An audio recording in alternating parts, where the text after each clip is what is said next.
Dhaka medical কলেজের চত্বর পেরিয়ে রাস্তার মোড়ে এসে দাঁড়ালো তনিমা।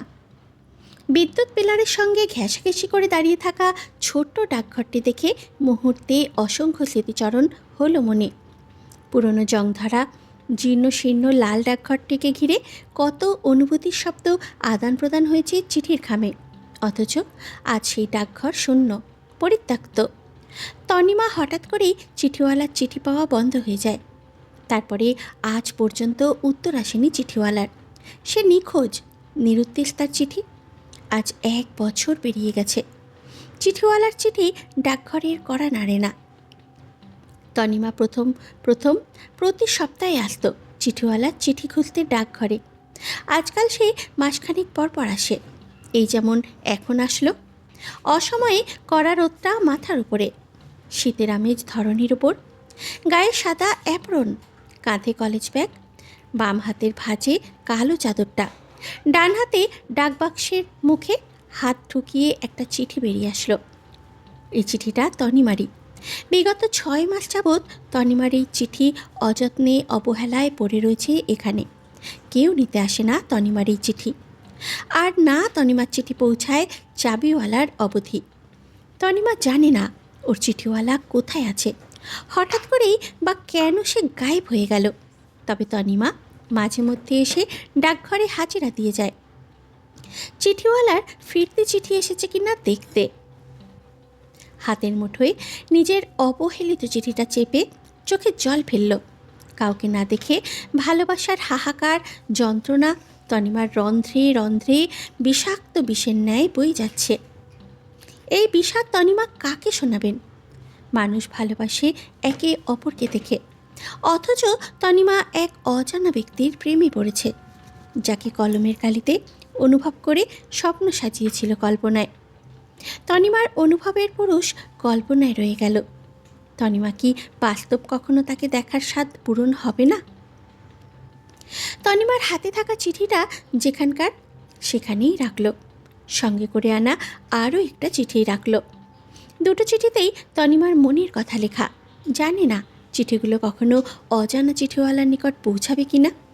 তারপরেও তনিমা আশা নিয়ে চিঠিগুলো রেখে গেল অযত্নে জংধরা জীর্ণ শীর্ণ লাল ডাকঘরটিতে।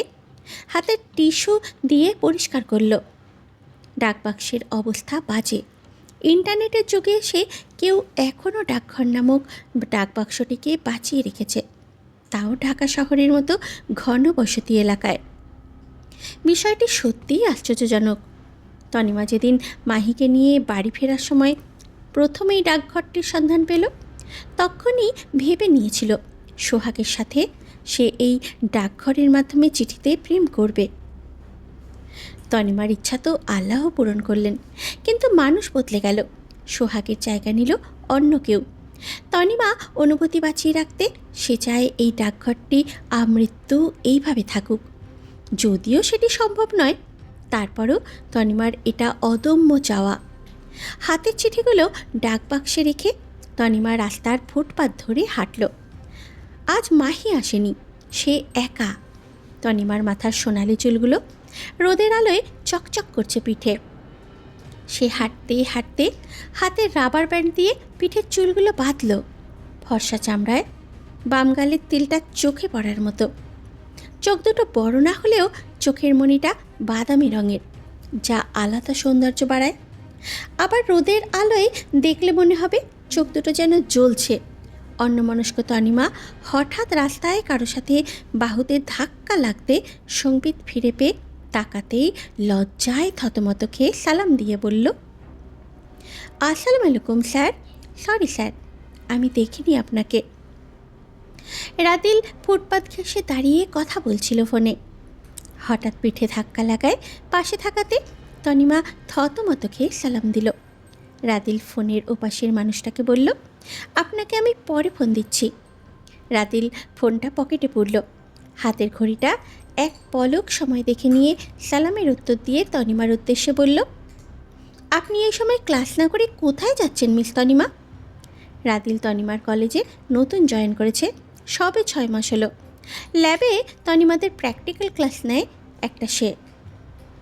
টিচার হিসাবে রাদিল বেশ কঠিন, সেই জন্য তনিমাদের ক্লাসের সকলেই রাদিলকে সমীহ করে চলে।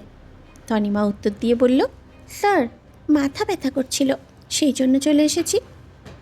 মেডিকেল স্টুডেন্টদের এসব অজুহাত মানায় না মিস তনিমা। ডাক্তার হওয়ার স্বপ্ন নিয়ে যদি পেট ব্যথা মাথা ব্যথার অজুহাত দেন, তাহলে ডাক্তার হবেন কিভাবে?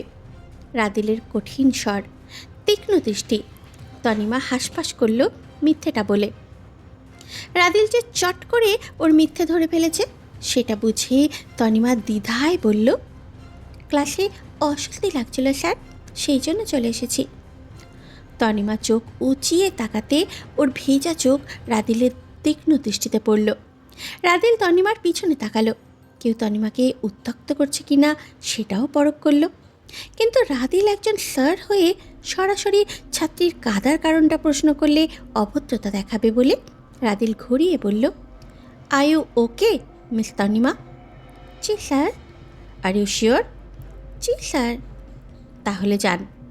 জি স্যার। আসসালামু আলাইকুম স্যার। রাদিল কেন তনিমাকে প্রশ্নগুলো করল তনিমা সেটা বুঝল না।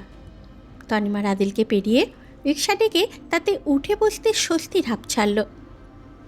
রাদিল তনিমার চলন্ত রিক্সার দিকে কি মনে করে আবারও একবার কপাল কুঁচকে তাকিয়ে সে তার গাড়িতে উঠে বসল। আজ একবার সৈয়দ বাড়িতে যেতে হবে। বাড়ির থানচি থেকে এসেছে 2 দিন হলো, ব্যস্ততায় দুজনে দেখা হয়নি।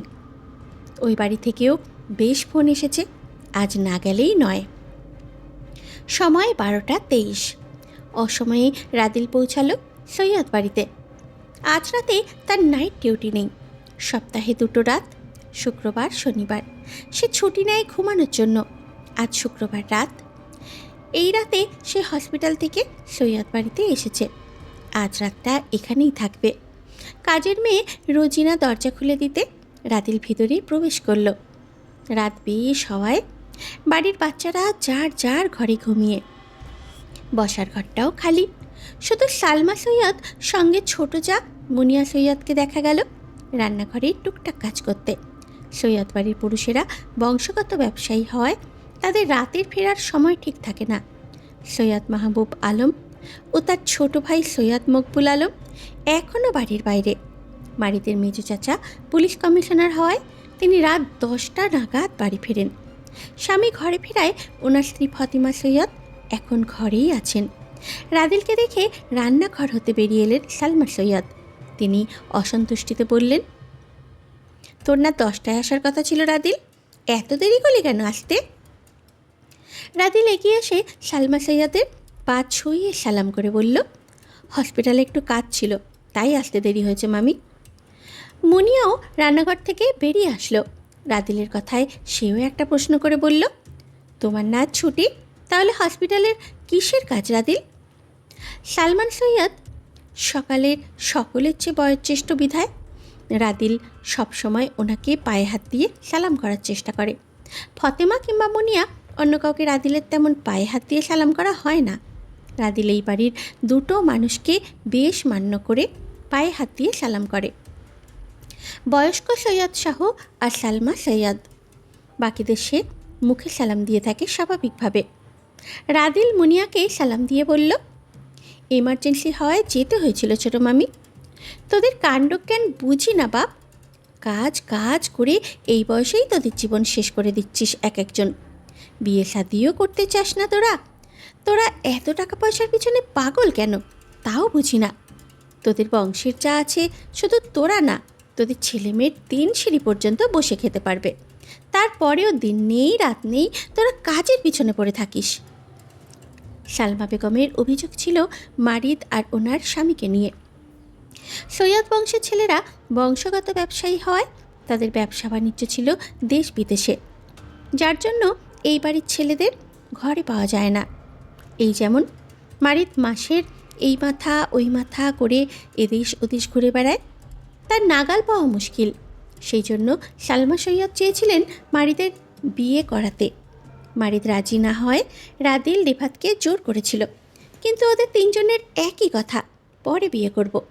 পরে কবে বিয়ে করবে সেই তারিখ রিফাত রাদিল মারিদ আজও বলে না, অথচ 3 জনেরই বয়স 30-এর ঊর্ধ্বে। রাদিল সালমা বেগমের অভিযোগ বুঝে নরম গলায় বলল, কর্ম ছাড়া মানুষ বিপদে চলে যায় মামি, কর্ম মানুষকে ভালো রাখে। তোরাও ভালো থাকবি বাপ, ঘরে বউ আসলে তোদের মনেও ঘরে টিকে যাবে, দেখিস। মামির কথাটা রাখ, বিয়ের জন্য রাজি হয়ে যা। তোর আম্মা আজকেও ফোন করে বলল তুই নাকি বিয়ের জন্য রাজিই হচ্ছিস না। আমরা তোর জন্য মেয়ে দেখি, আর অমত করিস না বাপ। রাদিলের মনে হলো সে ভদ্রতা দেখাতে গিয়ে ফেঁসে যাচ্ছে। মুনিয়া মুখ টিপে হাসছে। রাদিল ফের ভদ্রলোকের মতো বলল, জি মামি, অমত করব না, তবে আগে মারিত করুক, তারপর না হয় আমার জন্য বাড়তি দেখবেন। সালমা বেগমের আশার আলোর মুখটা ধপ করে নিভে গেল। তিনি কিছু বলতে চাইলে রাদিল ফের বলল, মারিত কোথায় মামি? ওর ঘরেই আছে। আচ্ছা, আমি যাই। রাদিল মামির কথার প্যাচ থেকে বাঁচতে দ্রুত হাঁটল। মুনিয়া রাদিলের পালিয়ে যাওয়া বিষয়টা আন্দাজ করে উঁচু গলায় বলল, হীরা আপা, একটা ডাক্তার মেয়ে দেখেছে তোমার জন্য রাদিল। আমরা কিন্তু সামনের সপ্তাহে যাব তোমার বউ দেখতে। রাদিল, মারিতকে নিয়ে নিচে খেতে আয়। রাদিল মুনিয়ার কথাটা উপেক্ষা করে সালমা বেগমের কথার জবাবে সিঁড়ির বেয়ে উপরে উঠতে উঠতে বলল, মারিতের ঘরে আমাদের দুজনের জন্য খাবার পাঠিয়ে দেন মামি, একত্রে খেয়ে নেব। রাদিল দোতলায় উঠে লম্বা করিডোরে দেখা পেল সুফিয়ার। করিডোরের পিলার ঘেঁষে হাতের ফোনেই কথা বলছে কারোর সাথে। অসময়ে রাদিলের উপস্থিতি ঠাহর করতে পারেনি সুফিয়া। এত রাতে কার সাথে তুই কথা বলছিস? রাদিলের কণ্ঠে থতমত খেয়ে পিছনে তাকালো সুফিয়া। তাড়াহুড়োই কল কেটে বলল, ভার্সিটির ফ্রেন্ডের সাথে কথা বলছিলাম রাদিল ভাই। ছেলে না মেয়ে? মেয়ে। এত রাতে? রাদিল সন্দিগ্ধ দৃষ্টিতে তাকালো সুফিয়ার থমথমে মুখের দিকে। রাদিলের অভিজ্ঞ দৃষ্টি বলছে সুফিয়া মিথ্যে বলছে। তারপরও রাদিল বিষয়টা আপাতত এড়িয়ে গিয়ে বলল, ঘরে যা, দিনে কথা বলিস। তোকে ঘরের বাইরে এইভাবে ফোনে কথা বলতে দেখলে সবাই সন্দেহ করবে। যা, ঘরে যা, ঘুমা গিয়ে। জি ভাই। সুফিয়া তাড়াহুড়োয় চলে গেল। রাদিল বেশ তীক্ষ্ণ চোখে সুফিয়ার গমন পথ দেখে মারিতের দরজায় নক করল। দুবার নক করে যখন ভিতর থেকে সাড়া পেল না, তখন রাদিল দরজা ঠেলে ভিতরে প্রবেশ করে দেখল মারিত অন্ধকার করে বারান্দায় আলো জ্বালিয়ে ল্যাপটপে কিছু একটা করছে। কানে ব্লুটুথ লাগিয়ে কথা বলছে কনফারেন্সে। বাংলাদেশ থেকে লন্ডন সময়ে 6 ঘন্টা এগিয়ে। বাংলাদেশ সময় 12:23, মানে লন্ডনে সন্ধে 6:23 বাজে। রাদিল ঘরের আলো জ্বালিয়ে বারান্দায় উকি মেরে মারিতকে লন্ডনের ক্লায়েন্টের সাথে কনফারেন্সের কথা বলতে দেখে সে পুনরায় রুমে আসলো। হাতের ঘড়ি, ওয়ালেট, ফোন সহ ব্যবহৃত জিনিসপত্রগুলো মারিতের ঘরের ড্রেসিং টেবিলের উপরে রেখে ওয়াশরুম হতে ফ্রেশ হয়ে বেরুলো। মারিতের ব্যবহৃত তোয়ালে রাদিল ব্যবহার করছে না, বরং ওয়াশরুমে এক্সট্রা কিছু তোয়ালে ভাঁজ করে রাখা ছিল। রাদিল সেখান থেকেই একটা নতুন তোয়ালে নিয়ে মুখ মাথা মুছতে মুছতে বেরুলো।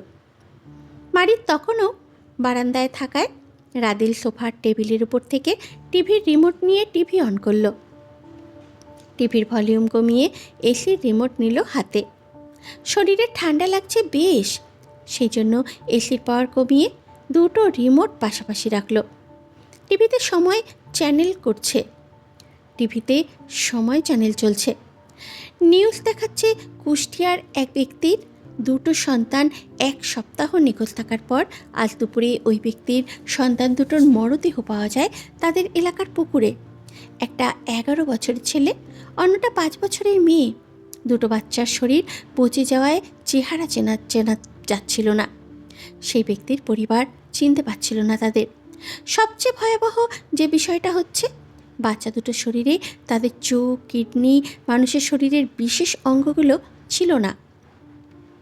স্থানীয় এলাকাবাসী বাচ্চা দুটোকে দেখে বলছে 7 দিন পানিতে থাকায় বাচ্চা দুটোর চোখ, কিডনি, বিশেষ অঙ্গগুলো মাছে খেয়ে ফেলেছে। আবার কেউ বলছে বাচ্চা দুটোকে মেরে ফেলে গেছে এই পুকুরে। টিভিতে বাচ্চা দুটোর পরিবারকে হাউ মাউ করে কাঁদতে দেখা যাচ্ছে। এলাকাবাসী ভিড় জমাচ্ছে বাচ্চা দুটোর বাড়িতে। টিভিতে বাচ্চা দুটোর লাশ সরাসরি দেখাচ্ছে না। রাদিল 2 মিনিট দাঁড়িয়ে থেকে নিউজটা দেখল, তারপরে কি মনে করে হঠাৎ টিভি অফ করে দিল। ড্রেসিং টেবিলের উপর থেকে নিজের ফোনটা দেখতে গিয়ে দেখল একটা বক্সের উপরে লেখা অপরিচিতার চিঠি। যদিও কারো ব্যক্তিগত জিনিসে হাত দিতে নেই, কিন্তু তারপরও রাদিল নিজেকে আটকাতে পারল না মারিদের অপরিচিতার চিঠি বক্সে হাত দিতে। রাদিল বক্স খুলে বেশ কিছু বেনামি চিঠি পেল। এত চিঠি দেখে রাদিল আন্দাজ করল এখানে 15-20টা চিঠি তো হবেই। রাদিল এতটাও ম্যানারলেস হলো না যে ব্যক্তিত্বের বাইরে গিয়ে মারিদের অপরিচিতার চিঠি খুলে পড়বে। রাদিল একটা চিঠি হাতে নিয়ে উপরের লেখাটা পড়ল, প্রিয় চিঠিওয়ালা। মারিদ হঠাৎ ল্যাপটপ নিয়ে ঘরে ঢুকতে রাদিলকে দেখল অপরিচিতার চিঠি হাতে দাঁড়িয়ে। মারিদ কপাল কুঁচকে এক পলক রাদিলকে দেখে গিয়ে বসল সোফায়। রাদিল হাতের চিঠিটা উল্টে পাল্টে দেখে বলল, এগুলো অপরিচিতার চিঠি? মারিদ ল্যাপটপ রেখে এসির পাওয়ার বাড়িয়ে ছোট্ট করে সম্মতি দিল, তোদের চিঠিতেও কথা হতো? কিভাবে? সে দিয়েছে। কোথায়? ঢাকা মেডিকেলের চত্বরের আশেপাশে। মারিদ থামে, হাতে হেডফোন ল্যাপটপের পিনে সেট করল। রাদিল ফের প্রশ্ন করে বলল, কিন্তু তুই যে বললি অপরিচিতা থানচি থেকে ঢাকা মেডিকেল চত্বরে এসে তোকে চিঠি দিত, নাকি অপরিচিতা মেডিকেলের স্টুডেন্ট ছিল? কোনটা? প্রথমে আমারও মনে হয়েছিল অপরিচিতা ঢাকা মেডিকেলের স্টুডেন্ট, কিন্তু পরে জানলাম হাসান মেম্বারের মেয়েরা কেউ ঢাকা মেডিকেলে পড়ে না, ওরা থানচিতে পড়াশোনা করে। যতটুকু জানি হাসান মেম্বারের ছোট ছেলে আহাদ ঢাকা বিশ্ববিদ্যালয়ের বাংলা বিভাগের ছাত্র।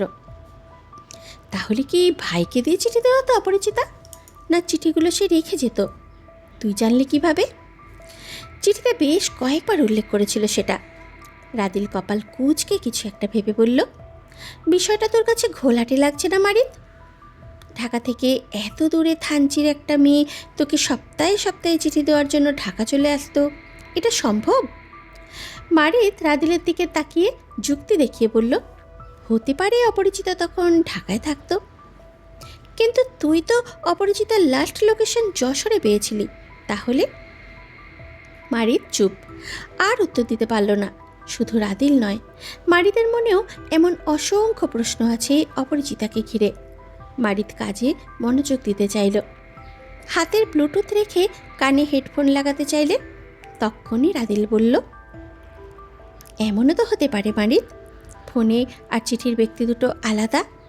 তুই যাদের এক ভাবছিস আসলে তারা দুজন আলাদা মানুষ। মারিদ কানে হেডফোন লাগাতে গিয়েও থেমে যায়। তীক্ষ্ণ দৃষ্টিতে তাকিয়ে রইল রাদিলের মুখের দিকে। মারিদ কখনো ভাবেনি ফোনে আর চিঠিতে আলাদা দুজন হতে পারে, বরং মারিদ ফোনের অপরিচিতা ভেবেই চিঠির উত্তর লিখত। রাদিল ফের বলল, তুই কখনো চিঠির মেয়েটার খোঁজ করেছিলি? করেছিলাম। কখন? অপরিচিতা হারিয়ে যাওয়ার 20 দিন পর, কিন্তু ডাক বাক্সে কোনো চিঠি হয়নি। তাহলে পরে তুই আর চিঠির সন্ধান করিসনি কেন? চিঠির সন্ধানে কিছুদিন আগে ঢাকা মেডিকেল গিয়েছিলাম। যেই ছোট ছেলেটা আমাকে চিঠি দিয়েছিল সেই ছেলেটা মারা গেছে, বিধায় আমি আর চিঠি তদন্ত করিনি। কারণ আমার কাছে মনে হয়েছে অচেনা চিঠির থেকে ফোনের লোকেশন ধরে আমি খুব সহজে অপরিচিতার খোঁজ পেয়ে যাব, সেই জন্য চিঠির বিষয়ে তদন্ত করিনি। মারিদ চুপ করে গিয়েছিল, কিন্তু এর মাঝেই রাদিল এক অদ্ভুত প্রশ্ন করে বসলো মারিদকে, আচ্ছা ধর যদি চিঠি আর ফোনের মেয়েটা দুজন আলাদা বের হয়, তখন তুই কি করবি? কাকে বেছে নিবি মারিদ? রাদিলের কথায় মারিদ ল্যাপটপের দিকে তাকিয়ে সন্তুষ্টিতে উত্তর দিয়ে বলল, এমন কিছুই হবে না, কারণ অপরিচিতা বলেছিল সে আমাকে চিঠি লিখবে, আমি সেই অনুযায়ী চিঠিগুলো পেয়েছি। তাছাড়া অপরিচিতার লাস্ট ফোন কলের পর আমিও আর চিঠি পাইনি। এটা থেকেও তো বোঝা যায় ফোনে আর চিঠিতে দুজন আলাদা মানুষ ছিল না, একজনই ছিল। রাদিলের মন ভরল না মারিদের উত্তরে। সে কাঙ্ক্ষিত উত্তরটা পায়নি বলে সেই একই প্রশ্নের জেদ ধরে বলল, তোর ধরতে সমস্যা কোথায় মারিদ? ধর, আল্লাহ না করুক যদি কোনো কারণে দুটো মানুষ আলাদা বের হয় তোর প্রেমের ত্রিকোণ হয়ে, তাহলে তুই কি করবি? কাকে বেছে নিবি, অপরিচিতা নাকি পত্রকন্যা? তোকে বেছে নেব বেয়াদব। মারিত পাশ থেকে রিমোট উঠিয়ে মারল রাদিলের দিকে। রাদিল শব্দ করে হেসে মারিতে ছুঁড়ে দেওয়া রিমোটটি লুফে নিল। ব্যঙ্গ করে বলল, আমাকে কি ভেবেছিস? তোর ভাগের সম্পত্তি লিখে দিলেও ডক্টর রাদিল চৌধুরী তোকে বিয়ে করবে না। আমি নারীতে ইন্টারেস্টেড, বুঝলি? রাত প্রায় 2টোর কাছাকাছি। খাওয়া দাওয়া কথা শেষ করে রাদিল মারিতের ঘর হতে বেরোলো সৈয়দ বাড়ির গেস্ট রুমে থাকবে গিয়ে। রাদিল কিংবা রিফাত ওরা যতবার সৈয়দ বাড়িতে আসে তারা উপরে কিংবা নিচে গেস্ট রুমগুলোতে থাকে। মারিতের যেমন অভ্যাস নেই কারোর সাথে বেড শেয়ার করে থাকার, তেমনি রাদিলও এই বিষয়টা পারে না। রিফাতের বিষয়টা অন্য। সে বেড কেন, সে অনেক কিছুই শেয়ার করে ফেলতে পারে ফান মনে করে, যেটা রাদিল বা মারিত পারে না। সৈয়দ বাড়ির 6তলা ভবনের প্রথম দোতলা অ্যাডজাস্ট করে ভেতরে ডিজাইন করা। নিচের বড় হলরুম বাদেও 11টি রুম উপর নিচে মিলিয়ে, যার মধ্যে 9টি রুমই ঘরের সদস্যদের দখলে, বাকি 2টো গেস্ট রুম। সৈয়দ বাড়িতে মেহমান আসলে ওই 2টো রুমের জায়গার অভাব হয়। আর এতে এই বাড়ির মেয়েদের সুফিয়া, আফিয়া, সুখের নিজেদের ঘর ছাড়তে হয়। এই জন্য মাহবুব আলম 3তলা ভাড়াটিয়াদের বিদায় করে দিয়ে তিনি সেখানে ঘরের জন্য কাজ করাচ্ছেন। দোতলার একপাশের অল্প ছাদ ভেঙে ডিজাইন করে ভেতর থেকে সিঁড়ি দিয়ে দিচ্ছেন, যেন দোতলা থেকে সহজেই 3তলার ফ্ল্যাটে যাতায়াত করা যায়। কাজ প্রায় শেষের দিকে। সুখ, রাতুল, রাত নিজেদের দোতলার ঘর পরিবর্তন করে 3তলায় ঘর নেবে। ঘরে কাজ শেষ হলে ওরা উঠে যাবে 3তলায়। বাকি সবাই নিজেদের ঘরেই আছে। মারিদের ঘরের পাশাপাশি ঘরটা সুখের। তারপরে সৈয়দ, সালমা সৈয়দ ও মাহমুদ আলমের রুমটা পেরিয়ে গেস্ট রুম। রাদিল মারিদের ঘর থেকে বেরোতেই দেখা পেল সুখের। হাতে গোলাপি রঙের ফ্লাক্স ভর্তি পানি ভরে সিঁড়ি বেয়ে উপরে উঠছে। গায়ে গোলাপি রঙের নাইট স্যুট, মাথার কোমর অবধি চুলগুলো 2টো বেনুনি করে 2 পাশে ফেলা। গায়ে একটা মোটা সোয়েটারও আছে সাদা উলের। মাহবুব আলমের একমাত্র মেয়ে সুখ। যত্ন আহ্লাদের কমতি নেই, সেটা সুখকে দেখে বোঝা যায়। রাদিল সুখকে দেখে দরজার সামনে দাঁড়িয়ে যায়। সুখ সিঁড়ি বেয়ে করিডোরে উঠতে রাদিল ডাকল, সুখ। অন্যমনস্ক সুখ রাদিলের ডাক শুনতে পায়নি। হাতের পানির ফ্লাক্স নিয়ে গুনগুন করে চলে যাচ্ছিল। রাদিল ফের উচ্চস্বরে ডাকল, এই সুখ। সুখ ঘাড় বেঁকিয়ে পিছনে তাকালো। রাদিলকে মারিদের ঘরের দরজার সামনে দাঁড়িয়ে থাকতে দেখে বেশ বিরক্তিতে চোখ মুখ কুঁচকে বলল, কে বলবে? তাড়াতাড়ি বলো তো রাদিল ভাই। আমার জন্য ঘরে আমাদের স্কুলের হ্যান্ডসাম টিচার অপেক্ষা করছে। সুখের কথায় রাদিলের কপাল কুঁচকে এগিয়ে এসে বলল, তোর স্যার তোর ঘরে? না, ফোনে। তুই এত রাতে স্যারের সাথে ফোনে কি করিস? অঙ্ক বুঝি? তোর না অঙ্ক পরীক্ষা শেষ, তাহলে আবার কিসের অঙ্ক বুঝিস? পরীক্ষা শেষ তো কী হয়েছে, বইয়ের অঙ্ক কি শেষ নাকি? শিক্ষার কোনো শেষ নাই রাদিল ভাই। আমার স্কুলের গণিত টিচার অনেক হ্যান্ডসাম, তাই পরীক্ষা শেষ হলেও বারবার অঙ্ক করা যায়। ওই সব তুমি বুঝবে না। আমাকে কেন ডাকছো তাই বলো।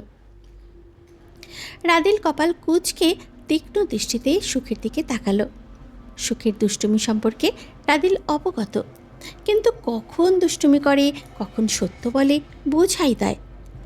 এত রাতে স্যারের সাথে কথা বলার ব্যাপারটা সত্য নাকি মিথ্যা সেটা নিয়েও সে সন্দিহান। সুখের ম্যাট্রিক পরীক্ষা চলছে গ্যাপে গ্যাপে। বাংলা প্রথম আর দ্বিতীয় আর গণিত 3টে পরীক্ষা শেষ। পরবর্তী পরীক্ষা ইংরেজি। অথচ রাত জেগে নাকি হ্যান্ডসাম টিচারের কাছে অঙ্ক শেখে। এটা কি ফাজলামো ছিল নাকি সত্যি? রাদিল তীক্ষ্ণ গলায় বলল, তুই মারিদকে বলেছিস নাকি আমি তোকে ডিস্টার্ব করি? তোর পরীক্ষার কেন্দ্রের সামনে বখাটেদের মতো দাঁড়িয়ে থাকি, তোকে উত্ত্যক্ত করি? সুখ সহজ সরল প্রত্যুত্তরে বলল, তাহলে পরীক্ষার কেন্দ্রের সামনে দাঁড়িয়ে থাকলেই তো হয়, যাও না কেন? আমি কেন তোর পরীক্ষার কেন্দ্রে যাব? আমি কি তোর গার্জিয়ান? সুখ বিরক্তির চোখে রাদিলের দিকে কয়েক সেকেন্ড তাকিয়ে বলল, দাঁড়াও, আমি এক্ষুনি মারিদ ভাইকে বলছি। তুমি আবার আমাকে ডিস্টার্ব করছো? আমাকে রাত বিরতে কল করো। তোমার জন্য আমি পড়তে পারি না। আমাকে দেখলে তুমি শীষ বাঁচাও, চোখ মারো। সুখ কথাটা বলেই এগিয়ে মারিদের ঘরের দরজার জোরে কয়েকটা থাপড় দিতে দিতে বলল, মারিদ ভাই দরজা খোলো, দেখো রাদিল ভাই আমাকে আবার ডিস্টার্ব করছে, আমাকে দেখে চোখ মারছে, শীষ বাজিয়েছে। মারিদ ভাই, ও মারিদ, উফ। রাদিল সুখের চুলের একটা বিনুনি ধরে টানতে সুখ উফ শব্দ করে পিছিয়ে গেল। এক হাতে পানির ফ্লাক্সটি কোলে চেপে অপর হাতে রাদিলের হাত থেকে নিজের চুলের বিনুনি ছাড়াতে চাইলে রাদিল শক্ত গলায় বলল, তোর আমার সাথে সমস্যাটা কি? হ্যাঁ, বানিয়ে বানিয়ে মিথ্যে কেন বলছিস সবাইকে? ততক্ষণে রাদিল সুখের চুল ছেড়ে দিয়েছে। সুখ নিজের মাথা ঘষে বলল, আমি কালো, আমি ফর্সা। তুমি কালো, আমি ফর্সা, ব্যাপারটা বুঝেছো রাদিল ভাই? না। সুখ বিরক্তিতে বলল, তুমি কি বুঝো? তুমি মানুষের ডাক্তার না হয়ে গরুর ডাক্তার হওয়ার দরকার ছিল রাদিল ভাই। তুমি ডাক্তারদের নাম বদনাম করলে। রাদিল এবার রেগে গেল। সে বরাবরই সৈয়দ বাড়ির মেয়েদের সাথে দূরত্ব বজায় রাখে, কিন্তু সুখের বাড়াবাড়ি মিথ্যায় রাদিল অসন্তুষ্ট হচ্ছে। সবচেয়ে বড় কথা, ছোট সুখ রাদিলের মতো এত বড় মানুষকে তুমি তুমি বলে সম্বোধন করছে। সেটা মোটেও রাদিলের পছন্দ না। রাদিল শক্ত গলায় বলল, তুই আমাকে তুমি তুমি করে কেন বলিস? আমি তোর থেকে কত বড় জানিস? মারিদকে আপনি করে বললে আমি তোর তুমি হলাম কিভাবে?